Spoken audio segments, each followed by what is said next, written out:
We are the anchors of Queer News Tonight, and this evening we discuss the queer headlines. Dwyane Wade champions trans rights with Translatable, an online community supporting transgender children and families amidst political challenges. Mad About the Boy, Noel Coward's iconic song from 1932 approaches its centenary, resonating across generations. New legislation, the Elder Pride Act, seeks to bolster support for LGBTQ+ seniors in rural areas, addressing vital service deficiencies. Nintendo's upcoming Paper Mario remake will feature Vivian, a transgender character. The gaming industry is becoming more and more inclusive. Pride Month merchandise adapts amid political tension. Brands like Apple, Levi's, and Wells Fargo show support. Good evening. Welcome to Queer News Tonight. This is the world's first and only LGBTQ+ daily evening television show, broadcasting live and available on demand. Available on all smart televisions, including Roku, Apple TV, Android TV, Amazon Fire TV, Twitch, YouTube, and even Facebook. It's time to queer up the news for Wednesday, May 29, 2024. We are live and literally out of the closet and into the headlines. So many of your important stories we're going to tell this evening on Queer News Tonight.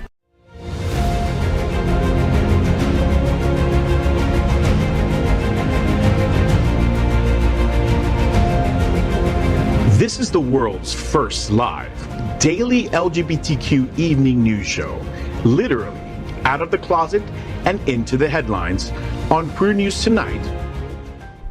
This is the world's first and only unedited live LGBTQ+ evening news show. Whatever happens unique in LGBTQ+ news, you will see it and hear it. Hotspots Magazine Happening Out Television Network is a nonprofit 501c media company in the same model of PBS and NPR, but designed for the LGBTQ+ community. Our mission is to support the 11 pillars of our LGBTQ+ community. We want to inform and educate the key issues of our queer culture, the Black community, Latino, lesbians and queer women, trans, students and youth, seniors, HIV/AIDS healthcare, business, social justice, and faith. Help us support our community. We are part of one of the largest LGBTQ+ nonprofit media companies in America, Hotspots Magazine and Happening Out Television Network. In 2024, our magazine is celebrating 40 years of the LGBTQ+ experience, and our television news, talk, and entertainment shows support our mission to educate the LGBTQ+ and broader community. All right, son. Let's meet tonight's anchors at Queer News Tonight. Yeah. Let's welcome TriniDaddy. This artistic talent is a violinist and pianist with the Miami City Ballet and is the program director for the Seminole Theater Players in Homestead. TriniDaddy, a collaboration between Ciudad Garrido Flamenco Company and the South Florida Symphony Orchestra, comes to Miami on June 15th. Tell me, what's happening? Well, if you are into flamenco music, this is kind of a flamenco ballet kind of a dance theater performance with a live symphony orchestra backing it up. So if you're not maybe into the typical like opera, traditional ballet, like this is something that's kind of in the middle of that, which is a little bit more popular and a little bit more artsy, that you can brag to your friends that you're, I don't know, a bit more cultured than they are. You should come out. That's Cool. nice. It's also a nice shirt. Thank you. That's a compliment. Wow. It's like you dove into a toilet with a blue shirt and then came out like this. Everyone's wearing a fancy shirt except me. Let's welcome Cindy Brown. Cindy was an early organizer of the Miami AIDS Walk and the White Party for Care Resource. She's the programs director for the Lambda Living Program at Jewish Community Services, and she also served as the executive director of the MDG-LCC Foundation. Welcome, Cindy. Well, thank you, Miss Bonnie. Literally my job. Looking forward to our conversation around the table tonight. Oh, baby girl, I'm ready to fight somebody. I am a cranky. Speaking of fight, let's welcome anchor Matthew Darren. Matthew is an accomplished musician, performer, and producer. He was a contestant on season 10 of American Idol, and his company D-Rock Productions curates some of South Florida's favorite musical events and concerts. Welcome, Matthew Darren. Thank you, Miss Bonnie. Yeah, you're welcome. What you got going on? I'm not here to fight. I'm only here to love. And if you are not busy on Wednesday, June 12th, come down to the Manor Complex for Pride Fantasia. It is the kickoff event for this year's Stonewall Pride here in Wilton Manors. Co-hosted by myself and Miss Tina Burner, produced by D-Rock Productions and The Crown and Anchor and Prouder Together, who is the presenting sponsor of Stonewall this year. Word. So come on down and help us ring in the season with acknowledging what the history of Stonewall and the riots and gay culture came from, where it came from. That's right. You better be there if you like to rock the D now. Yeah. All right, let's meet Vaughn Biggs, Broward County HIV Health Services Planning Council's Vice Chair and disruptive advocate, challenging outdated perceptions and fighting for HIV/AIDS rights. As Holy Cross Health's Community Outreach Coordinator, Vaughn smashes stigma through innovative campaigns and social media.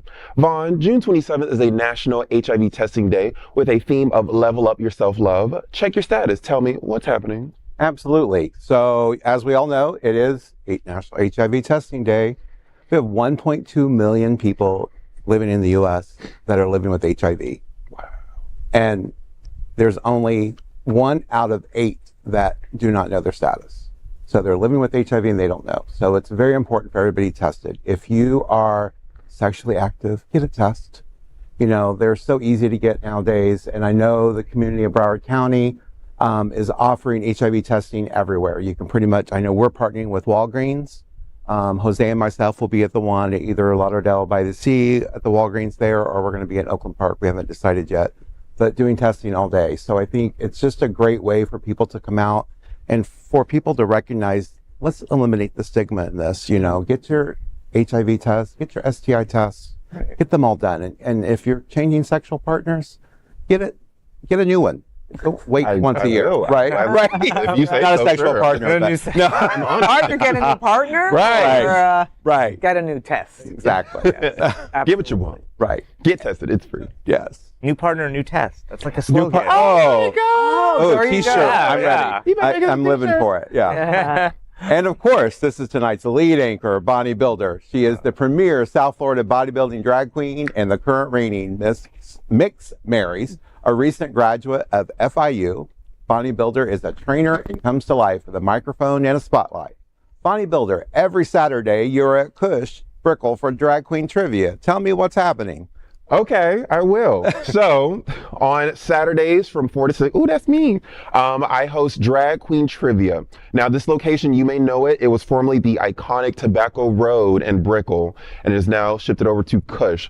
It is a cozy little spot with delicious wet drinks and delicious food. A lot of fun things happen, like me being there. I'm a really good time. And if you're smart, or even if you're not, come through, get some trivia, you win some money there. Like, so you get money off your bill. What you get to look at me, and that's all that matters. Ooh, I also have gathering on Wednesdays at 8 o'clock. If you are really fucking smart, if you want to see me show some skin and talk some shit, you need to come out to gathering on Wednesdays, baby. With that being said, we are the reporters for Queer News Tonight, and this evening we begin with the queer headlines. The LGBTQ plus community in South Florida and across America is diverse. Our community across the world is vast. And here are the bullet points of the queer news for Wednesday, May 29, 2024. First this evening, let's queer up trans rights. NBA icon Dwyane Wade launches Translatable initiative for trans rights advocacy in South Florida. NBA legend Dwyane Wade was in South Florida recently, not for a basketball game, but to continue his fight for equality and acceptance, particularly for transgender individuals. At the Elevate Prize Foundation's Make Good Famous Summit, Wade was honored with the Elevate Prize Catalyst Award for his advocacy work, notably inspired by his transgender daughter, Zaya. Zaya, who bravely came out as transgender in 2020, amidst a tumultuous political climate, spurred Wade and his family into action. Facing anti-trans legislation in Florida and beyond, the Wades relocated to California, where they embarked on a mission to create positive change. During the summit, Wade unveiled Translatable, an online community dedicated to supporting transgender children and their families. Fueled by the $250,000 unrestricted funding from the Elevate Prize Catalyst Award, Translatable aims to foster growth, mental health, and understanding within the transgender community. The initiative drew additional support from the Elevate Prize Foundation, along with backing from prominent organizations like the Human Rights Campaign and the Trevor Project. Wade's advocacy reflects a broader commitment to parental love and understanding as he emphasized the importance of learning from Zaya's experiences. Through initiatives like Translatable, Wade envisions sparking meaningful conversations and driving societal acceptance for transgender individuals, ensuring that every voice is heard and valued. Now, as the Black person at the table, I'm gonna go first. So, on social media, when Zaya came out as transgender and Dwyane openly supported his daughter, there was a lot of kickback, especially on this Instagram account called The Shade Room. It's a Instagram account catered towards the Black community. There was a lot of kickback because Black community is not known to support people like us and things like this. So the fact that he so proudly stood behind his daughter and loved on her and supported her and protected her despite what anyone had to say, that is a real man and a real father right there. And the fact that he went above and beyond to create foundations and get support and funding to support people like his daughter, it's just incredible. It's just how expansive a father's love can be for their child, supporting them to be whomever they learn that they are.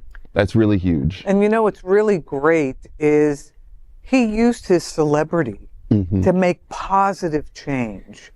You know, we see these celebrities making stupid comments all the time, but here's a guy who takes his celebrity, and I'm sure in the Black community, in the Shave Room, he changed hearts and minds. Yeah. And I applaud him, and I wish more people who can have an influence would stand up and support that. I mean, sports, it's, you know, who would think that, you know, in sports there would be that kind of support? So that's why, you know, I think it's Dwyane. Yeah, it's great. important that the family support.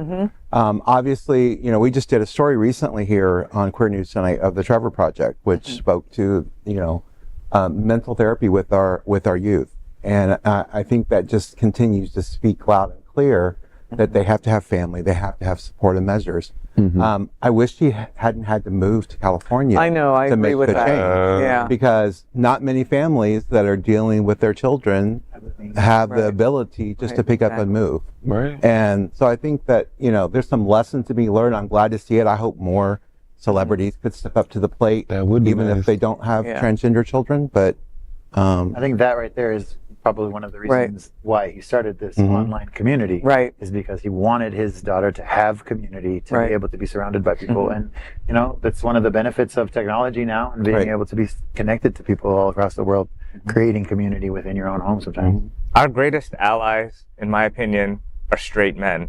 Like straight masculine men, and when they come out, other straight masculine men listen. People who are kind of in that toxic space that are like, well, if Wayne Gronkowski can, like, you know, have fun with it, you know, I probably shouldn't have a problem with it. When Dwyane Wade, when he painted his fingernails in that one picture, and it was like, wait, what? You know, he of course got a lot of backlash from certain communities, but it does open the door for others that are like, maybe I might just get a little shade of blue or something in there. Yes. It's those cracks, you know, and it's always in the basketball world. Like you have Magic Johnson, who came out for obviously because he is HIV positive. Then you have Dennis Rodman, who is kind of like this out there dude. He you know, kissed another guy. He probably is somewhere in that sexual, I don't know, spectrum. You've got the WNBA, which you don't have the WNFL. You don't have the WNHL, you know. Well, there's something about... I'm sure there's some awesome women that play those sports. No, but, absolutely. Yeah, I I'm sure agree Cindy with would love what to see you're that. saying. Yeah. So I just think, I don't know, maybe something about basketball too, that I just feel like that's the more inclusive American sport where like people are, you know, I don't know, And some of the it's probably celebrities the are most really... touchy-feely one too. I was going to say, I say this facetiously, big words, okay, public school. I say this facetiously, straight guys are really horny for other straight guys. So to see an example of what support could be, it does inspire a percentage of them to follow suit and be supportive in different kind of ways. To be like, oh, if my hero is chill, then like maybe it's not such a big effing deal. Exactly. Maybe my dad was wrong, I don't know. Yep, All right, exactly. Cindy, go ahead. Yeah, next, let's queer up entertainment. Noel Coward's timeless classic, Mad About the Boy, still strikes a chord. Mad About the Boy, a song first performed in 1932 in the musical review Words and Music by British playwright and songwriter Neil Coward, is approaching its 100th anniversary.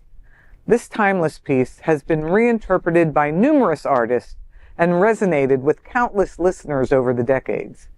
In its original performance, several women sang the song while queuing for a cinema expressing their infatuation with a matinee idol. The song's theme of unrequited love struck a chord with many, including gay listeners of the time, who often dealt with unexpressed romantic longing. Coward, born in 1899 to a piano salesman and his wife in a suburban London city, showcased his talent for performance from a young age. Appearing in West End at 12 and writing his first play at 20. Mad About the Boy is notable for its emotional depth, reflecting Coward's own unspoken desires as a gay man in an era when being openly gay was impossible. Although Coward added verses for a male character when Words and Music moved to Broadway, these were deemed too risque and barred from performances. Among the song's many covers, Dinah Washington's 1952 and 1961 recordings stand out, with the latter produced by Quincy Jones. Washington's rendition gained a renewed popularity in a 1992 Levi's commercial, introducing the classic to a new generation. Yul Brynner performed it in drag in the 1969 movie The Magic Christian.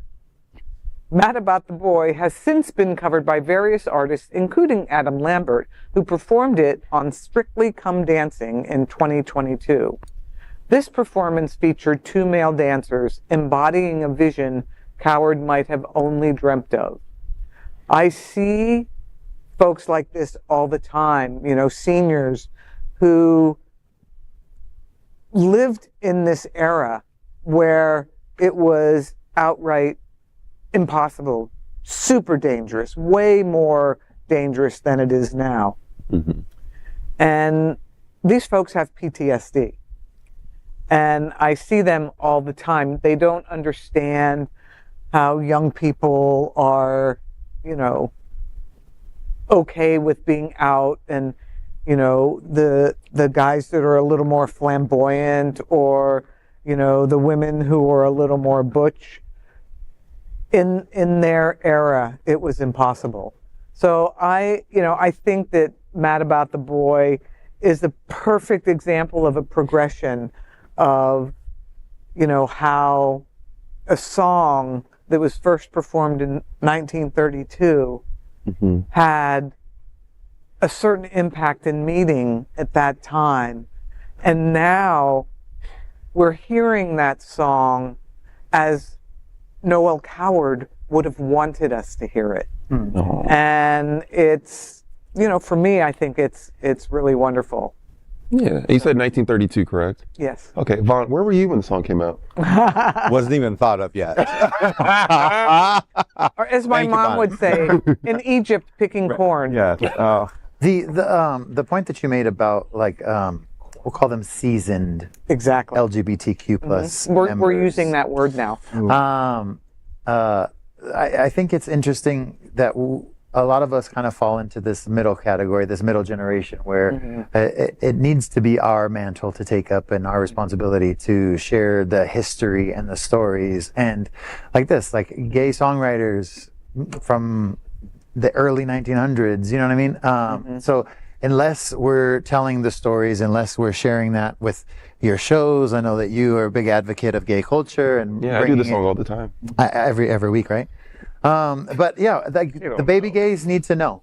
We're working on an oral history project, so when we get closer to the details about that, I'll talk about it. You take the history, I'll take the oral. Yeah, I think it's interesting because you kind of summed up in a way, but we talk about the younger gays today that mm-hmm. If it wasn't for these people that did this, mm-hmm. I mean, we're standing on their shoulders, right? And Absolutely. I think that's part that we also have to recognize. Mm-hmm. we wouldn't be here today if it wasn't for a lot of them. Right. You know, when you were a little kid and somebody would put you on their shoulders, you couldn't really see whose shoulders you were riding on. Your perspective was up here. This is what you saw. And so we have to recognize that there is this middle section of people who need to connect. Those who are down here and those who are up here. We need to be reflective and show them what the history is. That's what we're doing for Pride Fantasia. We're talking about the history of the Stonewall riots on June 12th. Get your tickets, MatthewDarren.com. But I think that's really important. It's instead of letting the older community and the younger community kind of battle it, they don't understand us. We have to say, well, there's a reason, because you have different perspectives. Both communities had it very difficult. Very different. It just looks different. Right. Yes. Yes. Now let's queer up health. Elder Pride Act by Congressional Equality Caucus to support LGBTQ plus seniors. 3 members of the Congressional Equality Caucus introduced the Elder Pride Act, a new piece of legislation aimed at improving resources for older LGBTQ plus Americans living in rural areas. Representatives Mark Pocan, Sharice Davids, and Suzanne Bonamici, who chairs the caucus's LGBTQI plus Aging Issues Task Force, spearheaded the initiative to address significant gaps in services for the vulnerable population. The Elder Pride Act proposes updates to the Older Americans Act to better support LGBTQ plus seniors, especially those living with HIV. Key provisions of the bill include establishing a rural grant program to fund cultural competency training for service providers, enhancing connections between LGBTQ plus older adults and local services, expanding non-discrimination policies, and providing resources on sexual health and aging. This initiative aims to tackle barriers such as geography, cost, insufficient broadband infrastructure, a lack of specialized providers, and stigma. The bill also has the support of Representative Ayanna Pressley, who criticized Republicans last fall for removing funding for an LGBTQ plus elder housing project in Boston. Conversely, Representative Andy Harris of the far-right Freedom Caucus opposed the project, claiming it discriminated against straight people. Well, I'm happy that finally Bonnie will get the care that she deserves.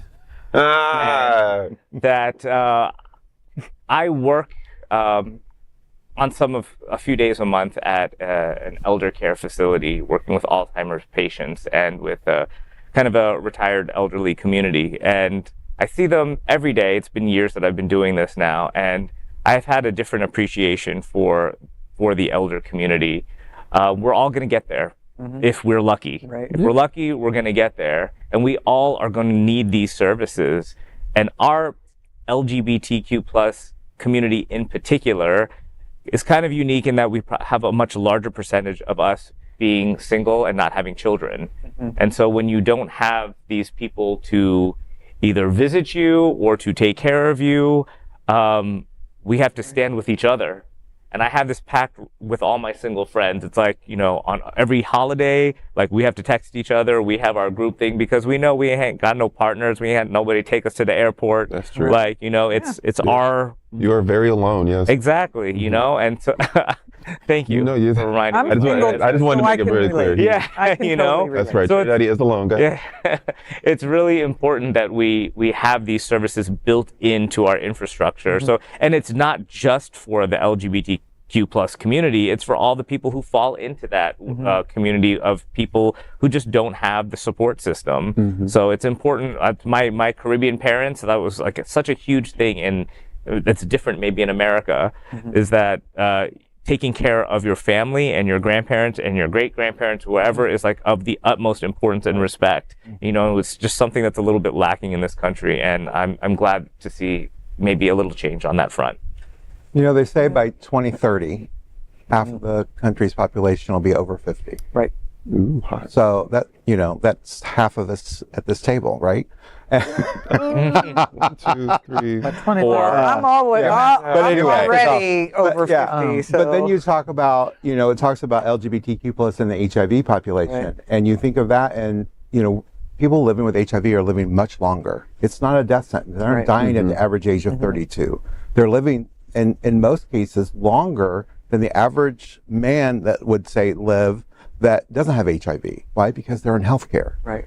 And I think this act is actually going to be knocking down barriers that are going to allow these people access in these communities that don't have access to clinics or don't have access to medication.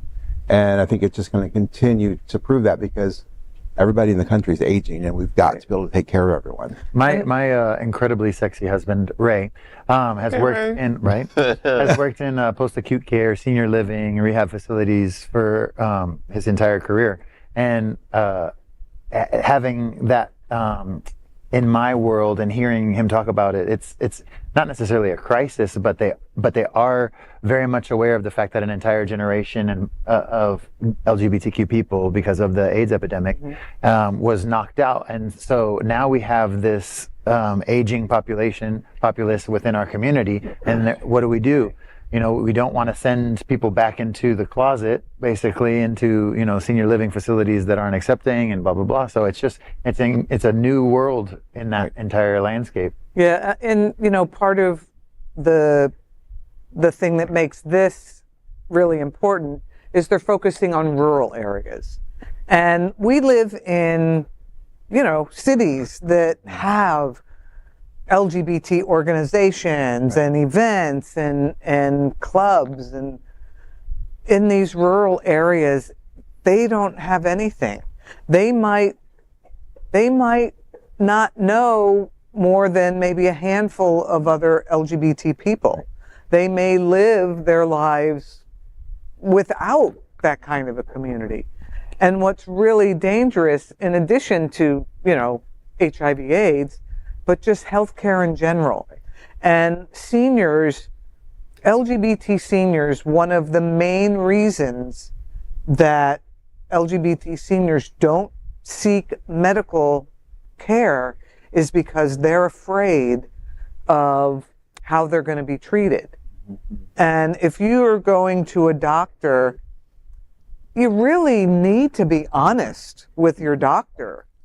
And if being honest with your doctor means they're going to judge you, then they don't want to go to the doctor. That's true. So, focusing on these rural areas to make sure the safety net is there for these folks, it's so important, because we do it here in the cities. We got it covered, but those folks out in the far-reaching areas, it's very tough for them. Yeah. So a lot of the elder queers went through a lot in the 90s, 80s, 70s, 60s, early 2000s, mid 2000s, today. So I appreciate this being brought to the table for them to really show we haven't forgotten about you. You're still cared about. You're still a human being. You went through some actual traumatizing events in your upbringing, just being yourself. And because you endured that, we can also be ourselves. So It's not really a thank you, but it from me, I didn't do it, but it's a huge thank you. So thank you so much for all of you. This is no joke. You are older than me. Thank you so much for all your contributions that allow me to sit here and be the sexiest one at this table. On that note, let's queer up gaming. Illusion. Nintendo revives a transgender identity in Paper Mario Remake. Nintendo, the iconic video game company known for Super Mario Bros. And The Legend of Zelda, has announced that recently released remake of their 2004 game, Paper Mario: The Thousand-Year Door, has explicitly revived a character's transgender identity.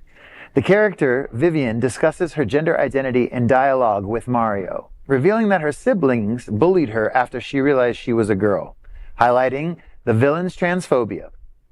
Vivian starts as a member of the Shadow Sirens, a trio of villains including her sisters Marilyn and Beldam. However, she eventually becomes a hero and allies with Mario. In the original Japanese version, Vivian was insulted with male pronouns, a detail omitted in the English localization where she was mocked for her appearance instead. This isn't Nintendo's first foray into transgender representation. In the Japanese manual for Super Mario Bros. 2, released in the late 1980s, the character Birdo was described as transgender, but sadly, it was treated as a joke. The company faced backlash in 2014 for omitting same-sex marriage in Tamagotchi Life, prompting an apology. Since then, Nintendo has become more supportive of LGBTQ+ rights, recognizing marriage equality in 2022 and updating company policies to protect sexual orientation and gender identity. Well done, Mario. I don't know much about video games, so the table is yours. Oh, it's mine. Okay. I look at it this way. I want to know what. I didn't get a chance to look at their board of directors. How diverse is their board of directors? Child, they all look like you. I'm so sorry. Well, okay, but that's what they could never be this sexy. But like, Actually, are they they're focusing? Japanese. No, they're so Japanese. Oh, yeah. They don't look like So one. are they focusing on capitalism and just trying to do things to fit a niche? Or are they actually really embracing inclusivity? You know, I think they are embracing it because they have, I mean, I think there's always going to be that part because it is good for business. But there are businesses that cave, and then there are businesses that don't. And Nintendo caved a little while ago, but then apologized, and now they're doing better. So I think that we need to applaud those companies that, you know, don't, you know, fall to the haters, so to speak. I think the gaming community, I don't know if you're all familiar with that. I'm not much of a gamer, but I'm kind of gamer adjacent because I like to dress up. And I have a go to gamer these in my things. house.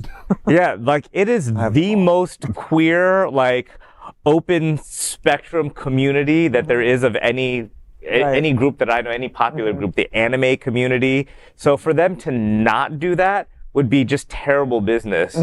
And I think maybe, you know, I don't know the details of the Nintendo company, if it's solely based in Japan or if they have. I'm sure they have U.S. subsidiaries. Yeah, so it might be that just because in Japanese culture, it is not, they're not as progressive quite as we are. But in all of the rest of the gaming world, all these characters that these people are dressing up as and what, you know, it's huge money. And I do think that that probably plays a part. I do think that they are kind of more open.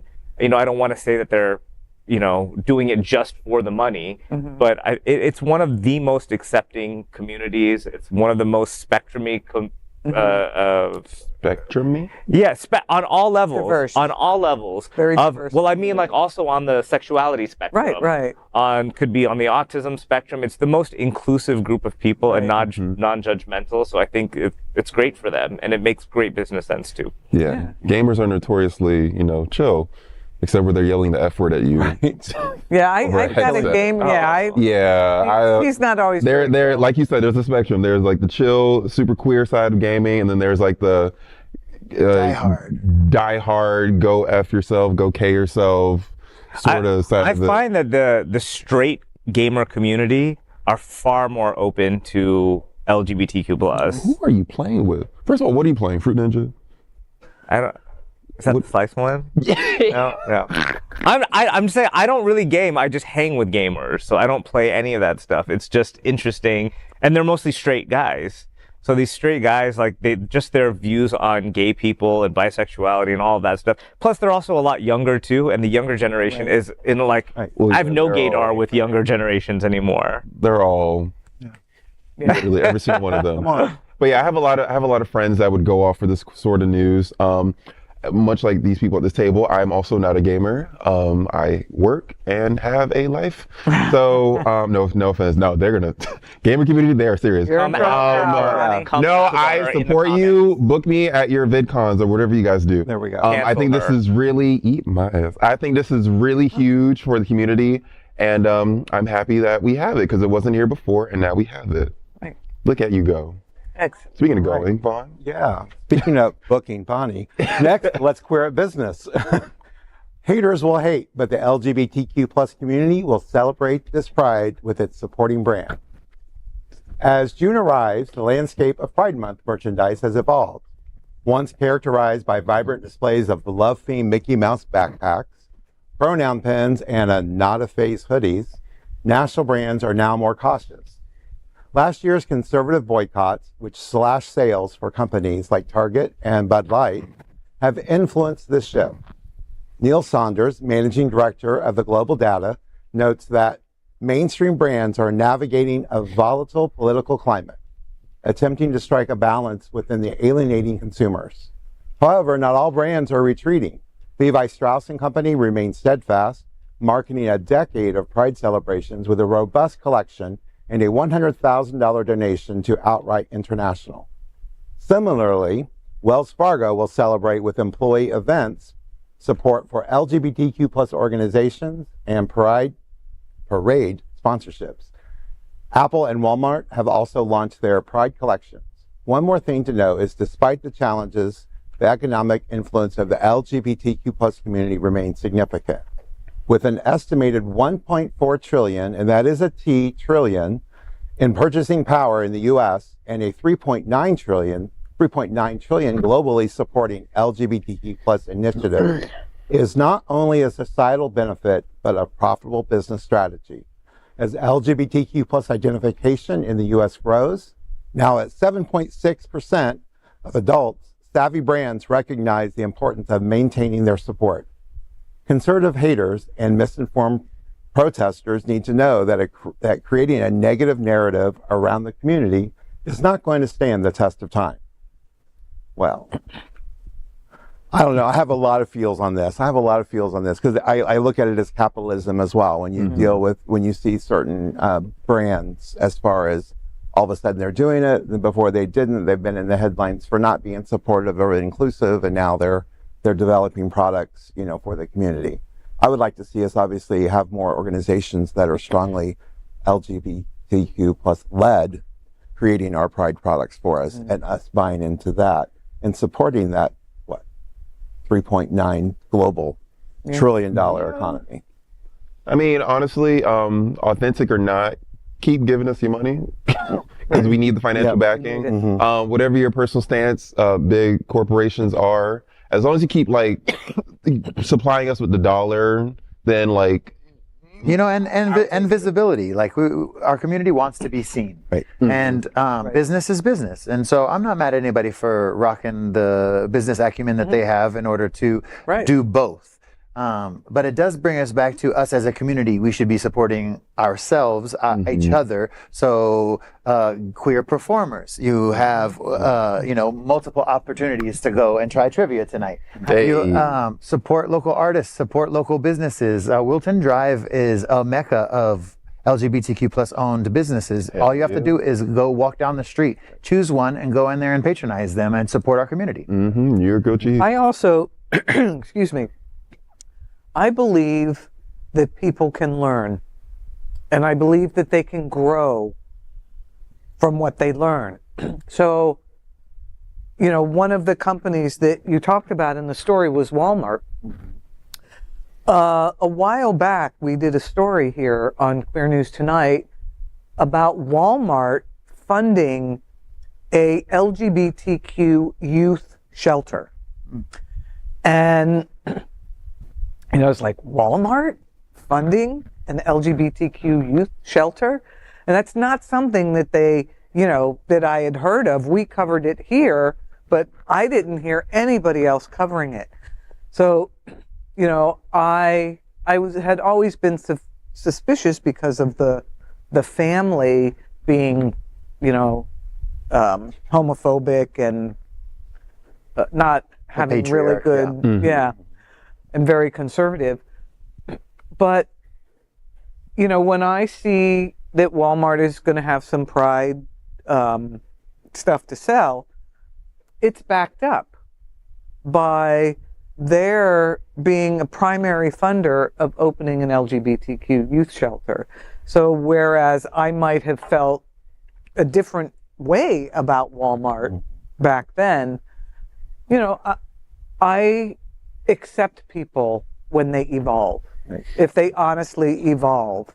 And selling Pride swag in your store is one thing, but putting your money into an LGBT youth shelter in a community, that's huge.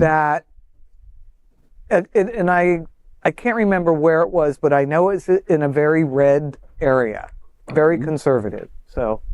Well, I have a few feelings on this. Lord Jesus. Every time that we have this conversation about Pride merchandise, I always want to shout out Target, because Target always gets hate for some of their business decisions in certain stores for, moving their merchandise around. But they were the first big mainstream company that I know of. And the things that they're selling in there, they're selling like onesie trans bathing suits. And, and we're shouting out Levi, which props to you, Levi. But I mean, would you have a rainbow belt? Like you don't have the kind of merchandise that Target is putting in their stores. And they didn't even take it out. They put it, in a different location. So, some of the workers don't get assaulted or they don't have the issues that are going on there. Mm-hmm. So I'm totally fine with rainbow capitalism. I hate when gays are criticizing these groups for being rainbow capitalists, because 20 years ago, back in the 90s as a kid, it's like, we were wishing that Publix and all of these other companies were going to have some kind of merchandise. And now that it's there, we're like still complaining. Like, support the people that are doing it. Let's show them our love and support and so that they can continue to do that kind of stuff. And just, again, thank you, Target, for leading the way. First of all, you were not a kid in the 90s. Secondly, I was one of those uppity gays. Yes, I said it. I was one of those uppity gays that criticized Target for moving their merchandise, for hiding it, because I said that I don't want to be given crumbs. If you have a platform and you're openly supporting us, the reason they moved it was being criticized, or them being criticized, and also their employees being assaulted. So instead of addressing the assailants, they moved the shit, and they did take product off their shelves in order to be less gay during that time. They were the only ones giving you a full course meal. Ain't no other company, major company, was giving. When you're saying you don't want to take crumbs, everybody else was giving you crumbs. And it's the moment one company would give a little bit of a crumb, like that wasn't even close to the meal that Target was giving. Like even putting it in the back, just having that merchandise is a way bigger step than some of these other companies. Well, TriniDaddy, if you get satisfied with subpar, then that's you, honey. If you gonna feed me, you don't even understand what I just said. Feed me till I'm full, sir. So like I was saying, I criticized Target for their actions at the time, and I'm not taking it back. That's how I felt at the time. Target, if you're continuing to... Is Walmart stuff right at the front when you walk in? As I was saying, Target, if you are contributing to our community financially and are... Thank you. Making strides to make sure that we are protected under this... anti-queer legislation, then kudos to you. If you are putting up rainbow shit and then hiding it when the shit gets hot, then that's some pussy ass shit. If you support pussy ass shit like TriniDaddy, I'm sorry, that's some bitch ass shit. And if you support bitch ass shit like TriniDaddy, then TriniDaddy will continue to patronize you. But Target, how I felt at that time is how I continue to feel currently at this time. Walmart, I thank you for your contributions. Levi, I thank you for your contributions. Other organizations that I can't even think of right now, I thank you for your contributions. And I said what I said. As a nonprofit LGBTQ plus media organization, we would like to thank our viewers for support of our mission to tell these stories of the queer community. We also thank the generous support of Jets Pizza. Jets is the LGBTQ plus community's most popular pizza in South Florida. Take a look around these streets. Do you really think we woke up one day and said, yeah, the world needs more pizza? Nah, just a better one. Better, like the world's best pizza, Jet's Detroit-style pizza. Hand-pressed and baked to the thickest, crispiest crunch. You're welcome. Now visit jetspizza.com and save. Click on hot deals for special offers in your area. Jets, better because it has to be. I got it. Next, we are proud of our special partnership with Sunshine Cathedral, the world's largest queer church here in Fort Lauderdale. The world's largest, that's amazing. Supporting that partnership, we are broadcasting from our permanent set here at Sunshine Cathedral at the Happening Out television studios. We broadcast Sunshine Cathedral Sunday International Service at 10:30 a.m.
We finish tonight's queer news headlines with the segment we call LGBTQ plus 1 Minute News.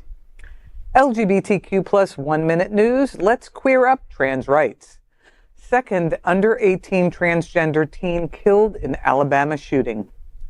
Tragedy struck in Mobile, Alabama, as 17-year-old transgender teen Tay Dior Thomas became the second under 18 trans person killed this year. Shot dead, Thomas was found near a crashed vehicle on Darwood Drive. 20-year-old Carl Washington Jr., who was charged with the murder, allegedly had a relationship with Thomas. He pleads not guilty and remains in custody without bail as the investigation continues. Thomas's untimely demise represents the 14th reported violent killing of a transgender or gender-expansive person in 2024.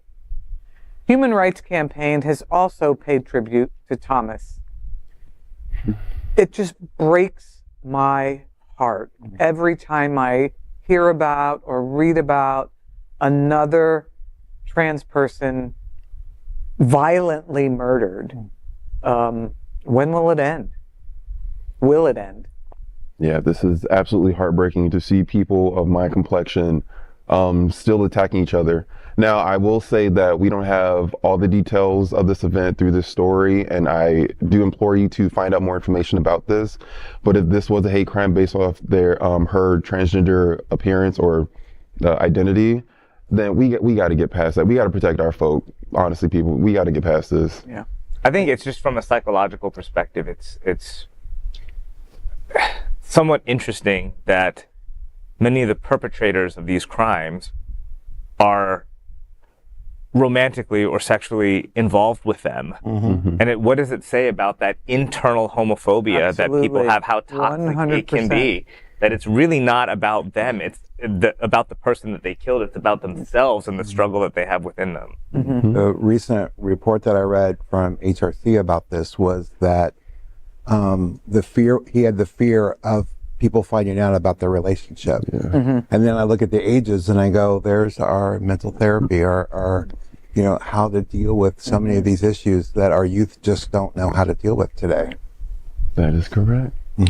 LGBTQ plus 1 Minute News. Let's queer up gay culture.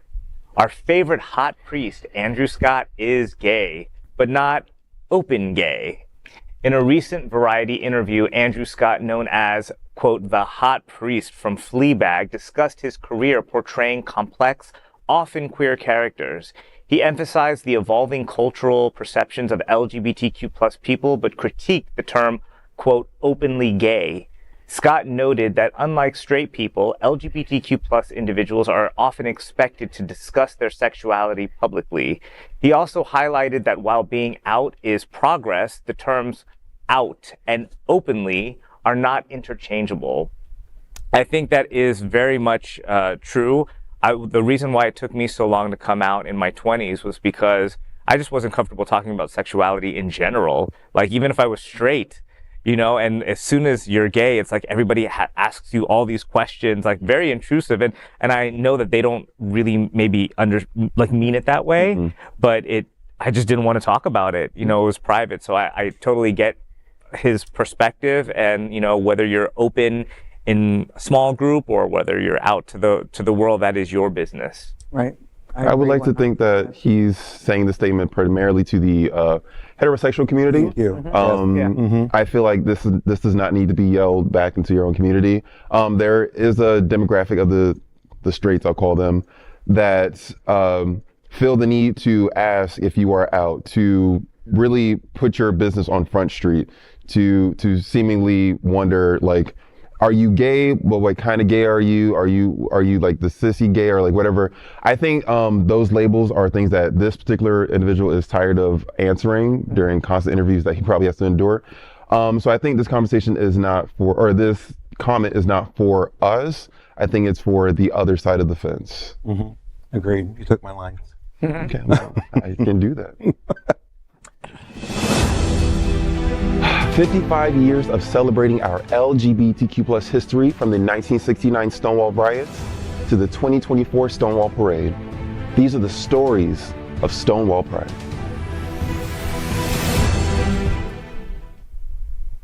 Here's why City of Wilton Manors presenting sponsor of Stonewall Pride. The vibrant Stonewall Pride Parade and Festival is now officially titled the City of Wilton Manors Stonewall Pride Festival and Parade. After a unanimous vote given in favor by Wilton Manors City Commissioners, Wilton Manors has become the exclusive title sponsor of Stonewall Pride. Wilton Manors is one of America's most recognized and famous LGBTQ plus communities, and the Stonewall Pride Parade and Festival is the largest event in the city. The city has ensured the strength of the continuation of Stonewall Pride amidst several years of tremendous challenge. First, like the rest of the world, Pride faced cancellations because of COVID-19. Emerging from those challenges, then faced substantial issues related to political responses to Don't Say Gay, drag queen bans, and more. Weather in 2023 added another level of difficulty. For 2024, the City of Wilton Manors announced the significant partnership. Mayor Scott Newton said, quote, "Stonewall Pride is now and forever, and this effort helps continue that legacy." This latest action shows a strong commitment of the city in supporting the LGBTQ plus community. This comes at a time when many other cities have stepped back as state anti-LGBTQ plus efforts have become more commonplace. Wilton Manors has stood up against those attacks. As a nonprofit, organizers led by Stonewall CEO Jeff Sterling are optimistic about this year's festivities. Sterling told Queer News Tonight, quote, "This is an historic year for Stonewall Pride. 2024 is proof that our LGBTQ plus communities need allies, including businesses, political, nonprofit, really everyone, to stand up and show your support. That is exactly what is happening. That is the story for 2024. Mark your calendar to come to Wilton Manors and celebrate all the beautiful stories of Stonewall Pride on June 15th. LGBTQ plus 1 minute news. Let's queer up education. UFC's Bryce Mitchell claims public schools turn kids gay. UFC star Bryce Mitchell claims public schools will turn his children gay. In a recent Instagram video post, he ranted about vaccines, LGBTQ plus people, and Edgar Allan Poe. Holding his infant son, Mitchell stated that his son would be getting homeschooled. Otherwise, his child would end up turning gay or communist or worship Satan. He criticized schools for replacing the Bible with Poe's works. Make them autistic. I mean, seriously, these vaccines are poisonous, so don't vaccinate your kids. Tucker's also going to be homeschooled. We're going to have to homeschool our kids or they're all going to end up turning gay. You know, and that's the reason that I'm going to homeschool Tuckers, because I don't want him to be a communist. I don't want him to worship Satan. I don't want him to be gay. I'm going to have to homeschool him. Now, look, guys, out of the public schools, they've took the most valuable book of all time, which is the #1 selling book of all time. The oldest, most accurate historical document that there ever was, the Bible. They took it out of the schools and they replaced it with Edgar Allan Poe, who's shacked up with his cousin, okay? My son ain't going to be reading no Edgar Allan Poe, okay? He's going to be reading the Bible. That's just how it is, and I'm just telling you, if you don't teach your kid these things, he's going to be fed right to the devil, okay? So we're not going to let that happen here. And actually, when I was at the hospital, they said since I didn't want to do a PKU, which is where they draw blood from the kid, they poke them with the needle and draw their blood and then test their blood. I didn't want to do that. And I told them, I'm not doing a PKU. None of that's going to happen. You're not sticking this kid with a needle. Then they told me that the DHS was going to come and investigate me, had rights to take the kid, all of this. They threatened me with violence from the government, basically. Now, they said, what do you think about that? And I said, well, that's all right. I'll be dead. They said, what? I said, you heard me. I said, I'll be dead. Yeah. So, Lil Tucker, our thoughts and prayers are with you. Right. Your father is an interesting character. Nice boxer shorts. Are those peaches? I think those were peaches. Peaches. Cute, that part. You know, I think what's interesting is he's talking about indoctrination happening in schools, in the public school system.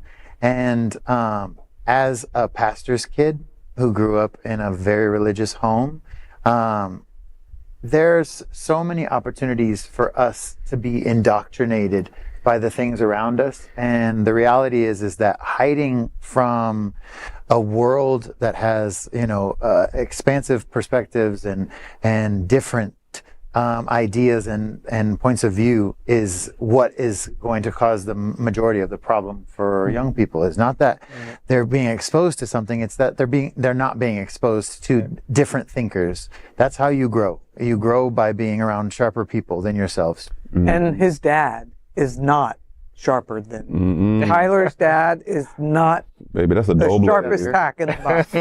Not even sharp at all.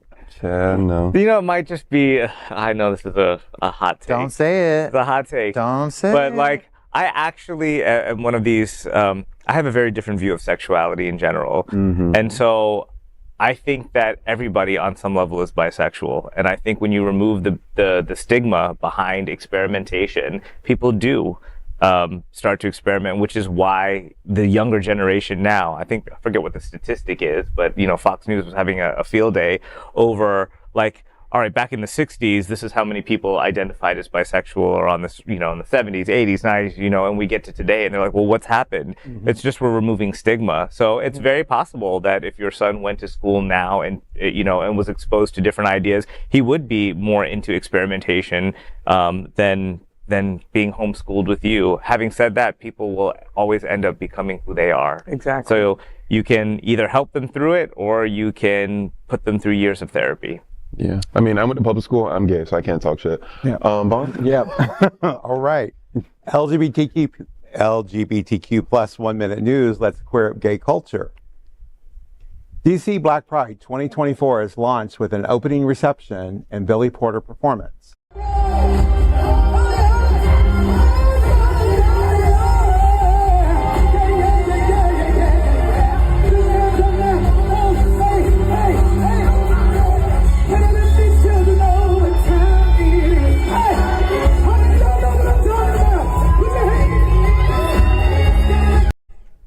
DC Black Pride 2024 kicked off at the Westin, Washington, D.C. downtown. The opening reception, hosted by Anthony Oakes, featuring the Rainbow Row Resource Fair, Earl Folks of the Center for Black Equity was honored by a mayoral proclamation. Performers included Billy Porter, Paris Sachet, Keith Angelo, and others, creating a vibrant and memorial event. Here are some pictures from the event. Oh. Nice. Billy Porter's everywhere, right? Yeah. You got to pay that mortgage. I know. Yeah. Exactly. He was just in Chicago, I saw too, at IML. Oh, he gets around, huh? Right. I will say this, as a black and as a gay, growing up in the church as a young, from the Brewster Projects, no, I'm kidding. As a young queer kid in Carroll City, I never thought black and gay could intersect in any way, shape, or form. So seeing events like this really warms my heart, because I never thought this was possible. So I'm just lighting up right now, not because of all my headlights, but because I'm just really happy to see these things happening. She has a heart. Who would have thought? Okay, that is today's news for the LGBTQ plus community on the world's first and only daily LGBTQ plus evening news show. If our community is important to you, share this news with your friends and family. Are you, like most of America, part of our very large television audience, watching this live LGBTQ plus news broadcast right now on Roku, Apple TV, Android TV, and Amazon Fire TV? Queer News Tonight is the only live LGBTQ plus digital television show in the world that is out of the closet and into the headlines. We need your support, just like Bonnie's corset is supporting her right now, which is about to bust at the seams. If our community is to grow, we must tell our stories and bring them to the attention of the broader world. This is the only place in the world that tells these types of LGBTQ plus stories in motion and sound. That is the passion of Hotspots Magazine, Happening Out Television Network, and Queer News Tonight. I am your gorgeous anchor, Bonnie Builder, standing beautiful and tall, unlike TriniDaddy, who's currently on a booster seat. And on behalf of these LGBTQ plus reporters, the anchors of Queer News Tonight, including the incomparable, because there's nobody like this, TriniDaddy, Cindy Brown, Matthew Darren, and Vaughn Biggs. We will see you daily at 8 p.m. To our LGBTQ plus world, we wish you good night. Buenas noches.